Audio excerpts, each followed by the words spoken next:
Hi guys, it's Stephanie. Today the demo that I'm doing for you is motion tracking in After Effects. So what we're going to work with today, I just kind of stole a couple clips from online because the ones that I took being quarantined inside didn't really end up looking so great. So just for educational purposes, I'm not using it for anything. So it's just to get my point across a little better. So the first one we're going to do is going to end up looking like this guy here. You see like the circle follows as well as the text, and just like looks really pretty much clean for the most part. And the second one is this different way I found of doing it while I was looking at tutorials, and as you can see, the text kind of follows and rotates and stuff, which is I think would be great for things that don't need as minute attention and don't need like to be right in the perfect exact spot for like more detailed things. Especially just text in general. I think this example, and it's also a lot easier, so we're gonna look at that. So I've got After Effects open. As you can see, I've already loaded in my clips. I've got both here, but I just have Island 1 turned off for now because we're just gonna focus on the first one for now. I am gonna not explain every tiny little thing I do in After Effects. I am pretty comfortable, so I'm working off of a knowledge that you would know the basic knowledges of After Effects. So the first thing you're going to do when you're motion tracking is it's better to track the motion to something other than directly to your video layer, just because it can get really confusing over time if you're doing a lot of motion tracking. So what you want to do is create a null. And to create a null, you're going to come up to Layer, New, Null Object. And what a null object is it's just an invisible layer that holds data. It doesn't show up in your video. So I'm just gonna rename it so I don't get confused later. Each null. Perfect. So then, next thing you want to do is make sure you have this tracker area over here. If it's not in here, you can just find it. It's not hard. It should automatically be over here though, on the standard. So the first thing you're going to do is make sure you're selected on the video one still, because you're tracking the motion of the video. And you're just going to hit track motion. And what that does is it adds a little track point. So I'll explain track point first. You just take it and see how you can move. And you click on it, and then you've got lots of things going on. So you're just going to move it to the point. So we're going to do a little blue boat here. That looks fine. And then you can change these. So this is the point. So if your point is smaller or bigger, you would change it. And then this is the outside radius that you can change depending on how much space you need around it to find the point. So once you have your point set, make sure you're on your first frame actually. So let's put that back.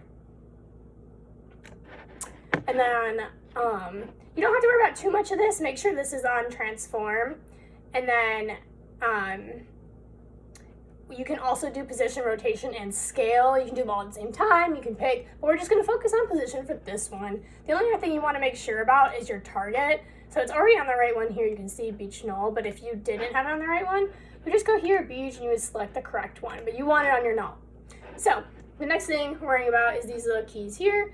This is 1 frame backwards, play forwards, 1 frame forwards. So when you're at the beginning, when you start, you don't want to hit play. I mean, you could, but it's probably going to give you a headache. You're just going to hit 1 frame, and just kind of check and see that it's following the path correctly. And if it's not, you can just move it. But mine is fine, so I'm just going to leave it there. But if it wasn't, you just keep moving it each time. So if you hit forward again and it was wrong again, you just keep moving it. So that's why it's really important that you have, when you're recording your video, to think about a good track point that you can have in your video so you save yourself the headache later. So just keep going. Okay, it looks good. So if it looks like it's going to be good, you can just hit play and it'll go and do the whole video for you. Really easy. Done. And that was great, but say it wasn't and there was a couple points and it was really jittery or whatever, you would just go back to the frame. You could come in here and you could see you've got all of these keyframe data, which is great. So I would say this was wrong. You could just change one keyframe and move it, or you could go and delete all of these because after a certain point, all of them were wrong or something, but mine's fine, so I'm not gonna mess with it. Or if it was really jittery, you can also hit stabilize motion after you've tracked it, and it'll kind of it'll just smooth out the path a little bit and make it less jittery, which is really nice and easy. So once you're done and you have all your keyframes, you're just gonna go over here and you're gonna hit apply. And you're gonna want X and Y because you want both directions for it to track, and you could do one if you wanted, but we're gonna do both. And boom. So now you can see, and if you look in the null, you've got all of this data, which is great. That's exactly what we want. So next we need our graphics that are gonna track with our little boat here. So I'm just gonna come up and create a solid. We'll do white. Boom. And I'm going to turn it off just so I can see what I'm doing. And we're going to just make a circle. Right, that looks decent. Turn it back on so I can now see it. And then, oops. Come on. Oh goodness, okay, we'll just leave that then. And then we're going to add another mask inside. Why isn't? Shift. And then make that one subtract. And as you can see, it subtracts from what you already have in your mask. Easy, simple. And I'm just going to fix it so that it looks good. Come on. Can you move with me the way I want you to? It's gonna be a pain. Mask, move, mask. There we go. Sometimes masks don't agree with me. And I'm gonna move my solid over a little bit. I'm moving the wrong thing. I'm gonna move it just because it's not really centered the way I want it. There we go. And the circle, I'm just tweaking. You guys don't have to do this if you want. I'm gonna expand the mask just a little bit because I think it could look a little nicer. Now it's kind of off center, but it's fine. Okay, and then we're gonna add some text. Come up here, text tool. Just leave it on what it is. It's fine, I guess, for me. And we're gonna say my boat. The font's gonna be different in this one because I'm recording this a second time because my screen recording totally messed up the first time. Really exciting stuff. And I'm just gonna add a drop shadow just so you can read it a little better. Boop. Decrease the distance a little. Can't. That's fine, whatever. Looks good enough for what all intents and purposes. So now, if we press play, obviously it's not gonna follow with our clip. So you're gonna select both here, and you're gonna take this little spiral thing, it's called a pick whip, and you're gonna take that pick whip, either one, and drag it to your null, which has all of your motion tracking data in it. And then that's all you gotta do. Once you press play, it should track. I don't know, wait. Let's see. Simple, I just didn't put it on the right spot for the first frame. Problem solving. So then we just pick whip it, boom, fixed. And as you can see, it tracks. And bada bing, bada boom, that's done. So that's a really simple, really easy way to do motion tracking. You can do that with so many things. You can do it with multiple points. You can do a lot of things with it, but that's the basis. You play around with it from there. So I'm just gonna throw a lot of these guys into a little pre-comp and call that one done, turn it off, and turn on my island clip. I'm gonna move them to the top. So now we got this island clip, and we're gonna try this other tool that I've done that I just learned today actually, and it's really great for simple things. It's called 3D Camera Tracker, and you're just gonna take it right on your clip, and it's gonna analyze. It's gonna take a second.